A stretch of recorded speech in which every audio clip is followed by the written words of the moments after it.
Hello and welcome to yet another video, and in this video I'll be talking about this camera right here. It's the original Panasonic Lumix G1. Now this camera has been out for a while now, I know, but this camera is still a really nice camera to use in my opinion. Very fun to use as well, still produces really nice looking images.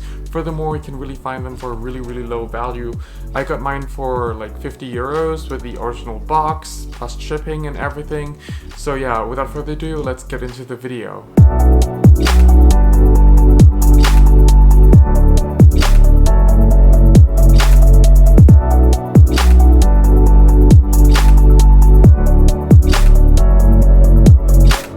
So the original Lumix G1, this camera came out a long time ago, I'm aware of that. But as I mentioned earlier, that this camera is still one of a really fun camera to use, still produce really nice image quality, and you can really purchase this for really low value. So in this video, I'll be talking about the pros, the cons, the usability, and what I think about this camera. So let's go first into the usability / functionality. So this camera is, well, a really old camera, but that also means that it doesn't really have a lot of the fancy features that newer cameras has nowadays. But this is also a really good thing, because if you're really focusing on photography only, and I think you can only be focusing on photography as it doesn't really have a video mode. If it does, please let me know, because I can't find it.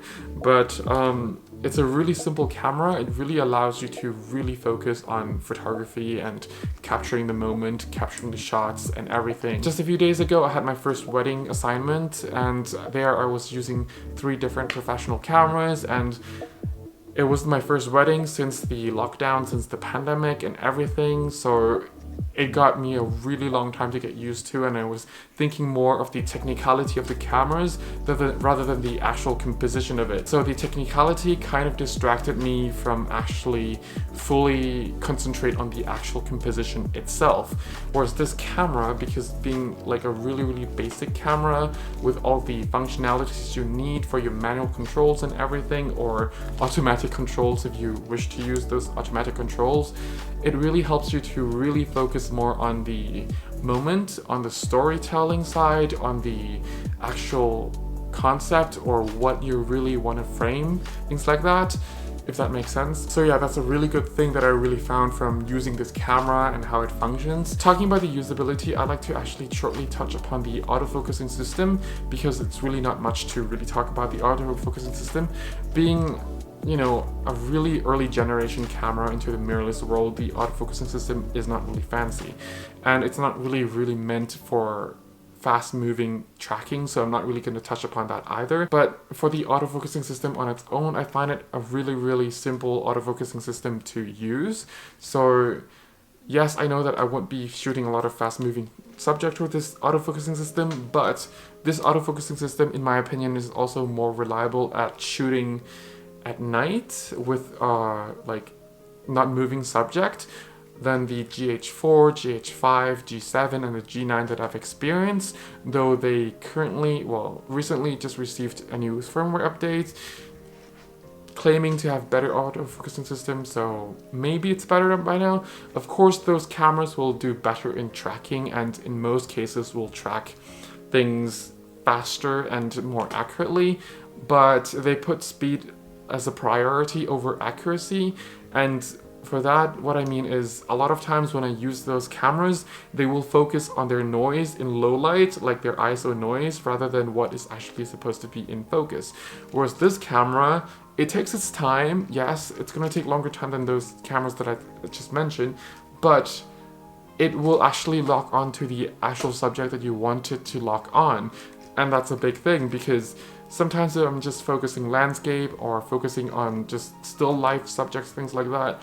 I do have a bit of time to just, you know, extra seconds to let it focus or take its time to focus on the subject that I want it to focus on, and not, you know, the camera should not dictate to me of like what is actually in focus. I don't want the noise to be in focus. I want the subject to be in focus, and that's what this camera actually gives me, so that's a really positive thing. Furthermore, on the operational side of things, being a small compact camera means that the buttons are not really that much.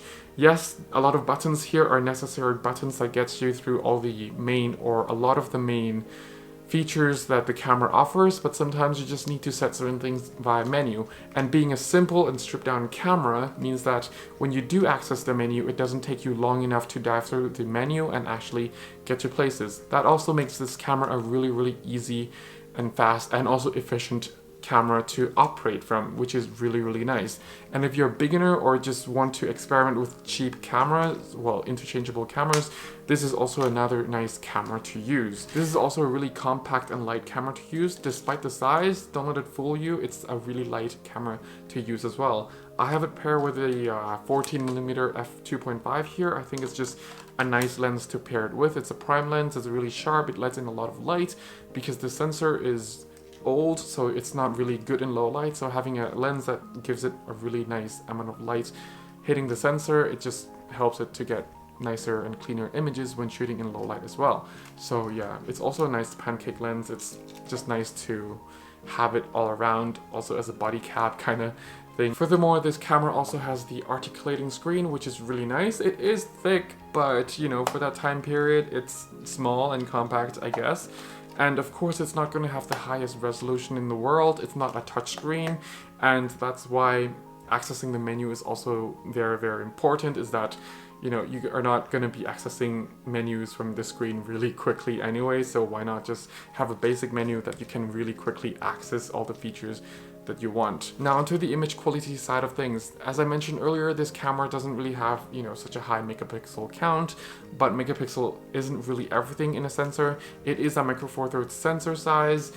It's not everyone's cup of tea, so to speak, but it still delivers really nice image quality in my opinion. Given really nice light, nice daylight actually, I think that the color science out of this camera is really nice. I love the color science out of this camera way more than on my GH4, GH5, G7, G9. It's just that, I don't know, there was something about the color, and it's just, not only that old cameras produces really nice or nostalgic looking colors as well, but I think that this particular camera has nicer skin tones than the more modern Panasonic cameras, though I do like the S1H and the S5 color science and skin tone, but that's a full frame camera from Panasonic, is a different story. But compared to the more modern micro four thirds sensor from cameras from Panasonic themselves, I find that the skin tone on this camera is really nice. The color rendition on this camera is also really nice, but if you shoot at high ISO, it's gonna be a little bit blotchy and you are not gonna be able to recover a lot anyway, but you'll be seeing a lot of noise coming out of this camera, of course, being an old camera. But as I mentioned earlier, given really nice light condition, the image quality and the color reproduction out of this camera is really nice. The raw files will make it even better, but it's not going to be like miles better because the raw files out of this camera is still raw file and it is still bigger than the normal JPEG, but being, you know, an early generation technology, it's not going to let you or give you like a lot of room to pull down the shadows or pull the highlights back as much as the more modern cameras will. So yeah, just to keep that in mind. But if you don't really mind about that and just want to shoot this camera just for fun and mainly just shoot JPEGs, then yeah, you're gonna have a lot of fun shooting with this camera, and you don't really need to do a lot of retouching like the more modern Panasonic cameras, in my opinion. But you know, that's just very subjective to how I shoot. And yeah, it's also really fun having this camera around in the bag. And being a really light file to edit, it means that you don't really need, you know, high intensive graphics card or processor to process the image. It's just really light on your computer or on your mobile devices, whichever platform you actually choose to edit or process, if you process at all, actually. So yeah, there's that. I feel like this is actually the shortest video I'm gonna make about a camera ever because it is so stripped down. But now onto the pros and cons. So the con first, this camera, I feel like it could be a bit more solidly built. I love the grip, I like the handling. I actually love the grip more than the GH2 even. So yeah, there's something about it, I don't know, it looks identical to the GH2 grip, but there's something about it that I like more. Another negative thing is this dial here. I find it a little bit too slippery, as well as the on-off button. So if you're just traveling a lot and just have the camera hanging on the side with your strap, or just, you know, if you have other cameras with you and this camera is somehow also on the side or in front of you, it's just very easily to slip, you know, these mode dials or the on-off buttons in my experience. And sometimes you just need a quick shot and then you turn the camera on and ready to shoot, but then you realize that you're actually in a different mode, or sometimes you don't realize until you get home. This can be a problem because like sometimes you have certain mode or certain settings specifically in certain mode. Like I would have, you know, my aperture set to f8 on the aperture priority, but then if it accidentally switches to manual mode where my aperture could be at f2.5 or f1.4 or whatever lens or settings I have at that time, then it really changes the depth of field, and that can be a problem. And sometimes when doing street photography or travel photography in general, and you really need to get that quick shot, just grab the camera up and try to shoot, then there you'll find the problem. So yeah, I have a lot of missed shots. I have a lot of missed shots with this camera before. Not missed shots, but like missed opportunity because I realized the settings is wrong, or just because like the mode dial was accidentally slipped. But yeah, there's that. That being said, if that doesn't happen to you, it is a really nice camera to actually use and operate and carry around for the lightweight and everything. Another con on this camera is actually the finishing material. Yes, this camera is plastic, but the finishing on this camera is actually, I don't know, it's some sort of like matte finish, but not pure matte, like kind of rubbery matte plastic finish. That means that being this age, if you manage to find a mint copy, then good for you, but on many other copies, it starts to become sticky because it was kind of like a plasticky, rubbery, like semi-rubbery finish, if you know what I mean. And part of it is really coming off, especially here on the grip, and it's becoming kind of sticky.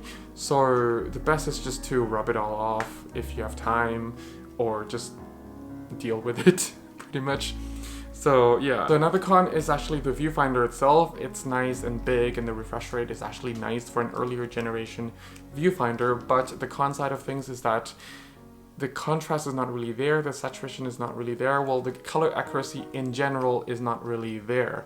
Of course, it's only the first generation, or like the earlier generation viewfinder, electronic viewfinder from Panasonic, so there's that. You still can use it for composition, but just don't rely it to be your, you know, accurate color representation of what you're gonna get. You're gonna be better off using the screen. But you know, sometimes if you're in like a sunny environment, or an environment like an exhibition hall where you have a lot of bright light, the screen might not be bright enough, or actually it is too glossy because it's not really coated with the anti-glossy coating, if that makes sense. So you might run into problems when using the camera in that kind of environment, but you still can kind of predict, and should you want to, you can always use the articulating screen to your advantage and just use it in different angle and just try to avoid the flaring or the reflection, things like that. So that's it about the cons, and now into the pros, and I actually have quite a few points about the pros. So as I mentioned earlier, this camera is nice and light and also compact. It just makes it easier to carry around with you to many places. You're not going to be like bothered by the actual form factor, at least I wasn't. And also the weight is just, it feels like nothing carrying this camera, unless if you're, you know, pairing it with the heavier lenses like the f1.2 lenses and other lenses you might have that are heavier. So that's on you pretty much. But yeah, onto the second point, it's a really basic camera to use, and it's really advantage here in my opinion, because it really allows you to focus on the actual composition, the story, the moment, what have you. So yeah, you're not going to be distracted a lot of times by the actual technicality of the camera and the features, like, oh, I can use this feature for this scenario, so I'm just looking for that scenario to use that feature and function and blah blah blah. So being just a stills focused camera, it's just, you're just focusing on capturing the moment. or your image or your story, what have you. So yeah, the third point is it's a Micro Four Thirds camera. You can actually mount a lot of lenses onto this camera. If you're looking for like an adapter to mount some sort of vintage lenses on here, you can find it really cheaply, and this camera can be an experimental camera for that.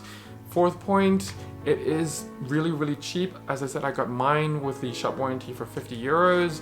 Depending on where you live, you can get it for a little bit more or a little bit cheaper, you know, give or take, because currency and also supply demand, things like that. So yeah, I got mine with the original box as well, and I even done the unboxing video of it as well. So yeah, and on to the fifth point. Despite being such a basic camera, this camera actually allows you to have control over a lot of manual controls as well, such as if you want to mount a flash and then control the flash, or like some sort of receiver transmitter up here, it has the hot shoe for that. And there is the dedicated manual mode, so you can set everything related to photography. You can even apply the basic look simulation or film simulation. They call it film mode on here. So yeah, it's just a really fun camera to use that you still can do or set a lot of manual settings on here and still achieve like really great image quality out of it. So yeah, there's that. At the end of the day, this camera is of course not meant for everybody. It is not the most advanced camera out there, but it is still, in my opinion, a capable camera out there if you need like a lightweight, compact, but also cheap camera to really use. Another positive point is it's cheap. Therefore, if you lose it, if it's stolen, if it's broken, it is replaceable really easily. You're not gonna have a lot of time, you know, a lot of grief time with it, because like, let's say if your camera is like 3,000 euros, then if you lose it, you know, you're gonna be contacting your insurance, you're gonna have a lot of headache, you're gonna, you know, like feel really bad losing it. Whereas with this, of course, you might have an emotional touch with the camera because it's been there to capture your moment, but with the price, financial side of things, it's just not gonna really give you a long grieving time. So yeah, there's that. Conclusion, I think it's, as I mentioned earlier, it's just a great camera to really use. It's a really fun camera to use if you're a beginner. It's still a great camera to learn photography from, in my opinion, unless if the sensor size is not your cup of tea. Canon, Nikon also has a lot of 50 euros digital SLRs that you can use that are still capable, but of course those cameras will be heavier to use as well. So yeah, if you still want the light from vector, then this camera is also a nice way to go. So yeah, it is cheaper than the GX1, but that's also a different camera, but it's also interchangeable Micro Four Thirds as well. So yeah, there's that. So before this video gets too long, I'd like to actually wrap it up here. I think I made all the main points that I want to talk about this camera in this video already. So if you need a free photography guidebook and a free photography 2021 calendar, I made them. It's on my website. The link is also down in the description box below. Thank you very much for watching. If you have any questions or recommendations / suggestions, feel free to leave them down in the comment section below as well. Thank you very much for watching. Stay safe, have fun shooting. Bye.